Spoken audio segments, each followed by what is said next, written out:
Shalom. First and foremost, call halal yamla, Yahweh, Ba'ashem, Yahweh Shai, Ba'ashem Harakak Wadash. Double honors to the apostles, the bishops, and the elders of Great Millstone who rule well, as well as teach well. And peace and salutations to the hopeful elect of the nation of Israel, scattered throughout the four corners of the earth. And I'm going to title this video, The Elect See Life Beyond America. Alright, simple as that. Alright, and I'm going to start here in the book of 2nd Ezra, the 7th chapter, in verse 42. It says, He answered me and said, This present life is not the end where much glory doth abide. Therefore have they prayed for the weak. And that implies even more in these latter days, as we hear, those of us that are the hopeful elect, the main bulk of us are primarily here in America, all right, the United States of America, Babylon the Great, okay. And we know as well that the elect of the nation of Israel are also scattered throughout the four corners of the earth as well, okay. But we know the main bulk of the elect is found here in America, Babylon the Great, okay. And as the scriptures, as that scripture said, this present life is not the end where much glory doth abide. America, and Esau, Edom, and this whole entire beast system, America, NATO, and the EU, and this NWO system that Esau's getting ready to set up in the earth through via Great Reset, resetting the global economy and resetting ultimately how life as we live, life as we know it is going to be. Okay, you got a lot of our people and people in general in this world, period, but especially the 2/3 of our people, they look at it, everything that Esau has going on in the system as the end all be all of life. All of their dreams and aspirations, okay, and their goals in life all starts and ends with America, okay. Whether it be going to college or starting a business, okay, developing a career, right? Their overall views on life, their overall views on marriage and money, what true money is, okay, what true family is, what what a proper diet is, just everything about what they believe in, their mindset is all based on what they've been taught and raised up in here in America, okay. And that mindset that a lot of the 2/3 of our people in this country have, looking at Babylon the Great as the end all be all, wondering and worshiping this beast system, okay, that's a mindset that's going to lead to many of our people, okay, end up taking that charagma, bowing the knee, even so much as the scripture speaks about, the 2/3 of our people, they're going to make a covenant with death. All right, it speaks about that in Isaiah 28. All right, Isaiah 28. I'm gonna start at 14.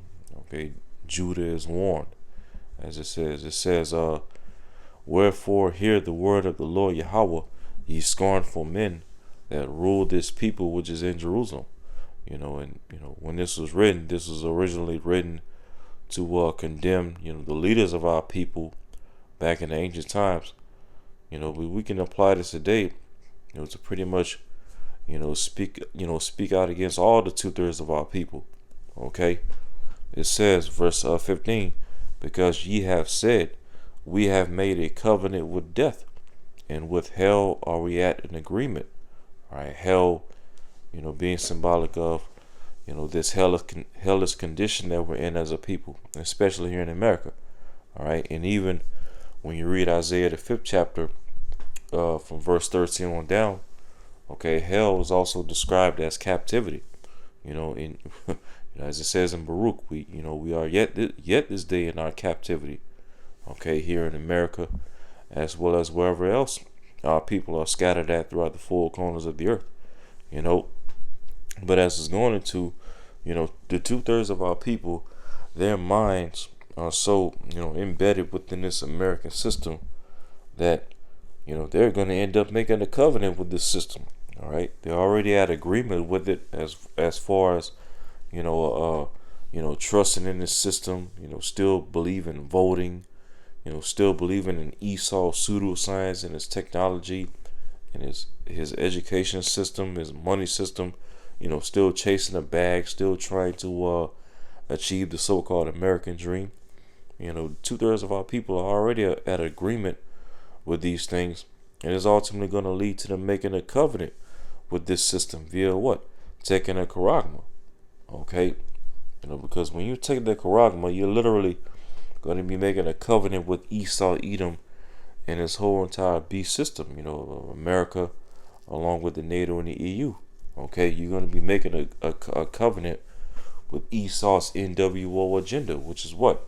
All based upon, enslaving humanity and enslaving pretty much all the Lord's creation here on earth through, global digital system, the charagma, AI, okay, to basically, allow, Esau to basically be your God, to literally, you're going to literally allow Esau to put his, technology under your skin, all right, in your right hand or in your forehead, okay. You're basically gonna allow Esau to put his image inside of you, to put his, his ways, because just like, when the Lord enters us, when the Lord enters us into the new covenant, it speaks about how He's gonna put His laws and His commandments within our inward parts. Well, guess what? Okay, if you take the charagma, you're gonna be making a covenant with Esau, Edom, and this NWO system to allow Esau to put his ways and his, image within your inward parts. Okay, all because what? You're rooted in the mindset of wondering after this beast system. Looking at this present world as an end where much glory doth abide. Looking at Esau, Edom, and America as the end all be all of life. But it says, Deuteronomy 28 verse 15, it says, because ye have said, we have made a covenant with death, and with hell are we at agreement, when the overflowing scourge shall pass through. Okay, and ultimately, what is the overflowing scourge that's getting ready to pass through this place? All right, and thermonuclear destruction via World War III. Okay, which is going to turn this place, America, into a lake of fire. Spoken of in the book of Revelation. Okay, and not only that, not only are the missiles going to turn this place into a lake of fire, but also the fire from the chariots of Yahushua and the holy angels. Okay, that's the overflowing scourge that the Lord is going to cause to pass through this place. All right, when He brings the destruction, it says, when the overflowing scourge shall pass through, it shall not come unto us, for we have made lies our refuge, and under falsehood have we hid ourselves. Yeah, and that's the mindset of the 2/3 of our people. They're going to be thinking in their mind that, when Esau pretty much, shuts everything down and implements the charagma and establishes NWO system, the 2/3 of our people that's going to bow the knee, they're going to be thinking that they're in a good case. Okay, they're going to be thinking that they really and truly have a form of peace and safety under Esau's new system that he's getting ready to set up in the earth. All right, that's going to be governed by pseudoscience, technology, AI. All right, technocracy. Okay, they're going to literally hide themselves. Okay, under Esau's falsehood and his lies and his false peace and safety. Okay, when the Lord brings that overflowing scourge, all right, the fire from the nuclear missiles and the fire from the chariots, hey, the 2/3 of our people that's gonna bow the knee and take the charagma, they're gonna be burnt up. Okay, they're gonna be melted, as it speaks of in the book of Ezekiel. Okay, the Lord's gonna destroy them. All right, for wandering after this beast system, bowing the knee to this NWO system, taking a charagma. All right, allowing Esau to basically be, literally be their God. Okay, inside of them, under their flesh. All right, and looking at this wicked system as the end all be all, where much glory doth abide. Okay, That's a grave sin to Yahweh Shemal Shai. You know, here it is, Esau Edom through this system. Okay, he's literally destroyed the earth, destroyed people, destroyed the animals, destroyed, marriage, destroyed the food, the air, the waters. Okay, just everything that was meant to be, the principal things in life. All right, as it talks about in Sirach 39, right? Everything that was meant to be the principal things in life. Okay, Esau has literally turned everything to evil. He's weaponized life itself. Okay, and here it is. If you're a so-called Negro, Latino, or Native American, especially if you're one who knows that you're an Israelite, and you're gonna end up bowing the knee after all this wickedness that Esau has done throughout the earth through this system, okay, and look at this system as the end all be all of life, and you know you pretty much can't see life beyond Esau ruling and beyond America, then man, you deserve to be you deserve to be a part of this overflowing scores that the Lord's getting ready to bring, man. You deserve to be burnt up, okay, and be judged by Yahweh Shemal Shai. Okay, if you're the nuclear missiles and the fire from the chariots of Yahweh Shemal Shai. Okay, this system, the Lord got to put this system down, man. All right, let's go back to 2nd Ezra 7 verse 42. He answered me and said, this present life is not the end where much glory doth abide. Therefore have they prayed for the weak. Okay, verse 43. But the day of doom shall be the end of this time. All right, and the word doom, when you look it up in the etymology, it means judgment. Okay, the day of doom meaning what? The day of judgment, the day of Yahweh Shemal Shai's judgment upon Babylon the Great shall be the end of this time. All right, the end of what time? The end of Esau Edom's rulership. Okay, along with the end of the rest of the rulership of the heathen nations, as Yahushua spoke of in Luke 21. All right, until the times of the Gentiles be fulfilled. Okay, well, the times of the Gentiles are going to be fulfilled upon the destruction of America, Babylon the Great. Okay, which is the day of doom. It says again, but the day of doom shall be the end of this time, the end of America, the end of Esau Edom's rulership, the end of the heathen nations having rulership and dominion over the earth. And it says, and the beginning of the immortality for to come, wherein corruption is past. You see that? And that's what we, the hopeful elect, see beyond America. Okay, we see the kingdom, okay, a righteous kingdom being established on the earth, all right, when the Lord destroys this place. Okay, we see immortality beyond this place. We see a righteous, all right, a righteous earth being established after this place is destroyed. Okay, we we see what the Lord has prepared for us, beyond this place. You see, and that's one of the main reasons why the scripture speaks about it. Now, let's get it. All right, Romans 8 and I believe 24. The fact that we, the hopeful elect, can see and understand these things according to prophecy, that's why the scripture says this in Romans 8 and 24. For we are saved by hope, but hope that is seen is not hope. You see that? And many of our people, they see and look at, America as the end all be all of their hope. Okay, but it's really not hope, because what they're hoping in is in vain. All right, they're hoping in the system, all right, that's getting ready to collapse and ultimately getting ready to be destroyed. But it says, for what a man seeth, why doth he yet hope for? Okay, and matter of fact, I'll read 25. But if we hope for that we see not, then do we with patience wait for it. Yeah, and right now, we can't physically see the kingdom being established. We can't physically, see ourselves in the new bodies with the new covenant written in our inward parts.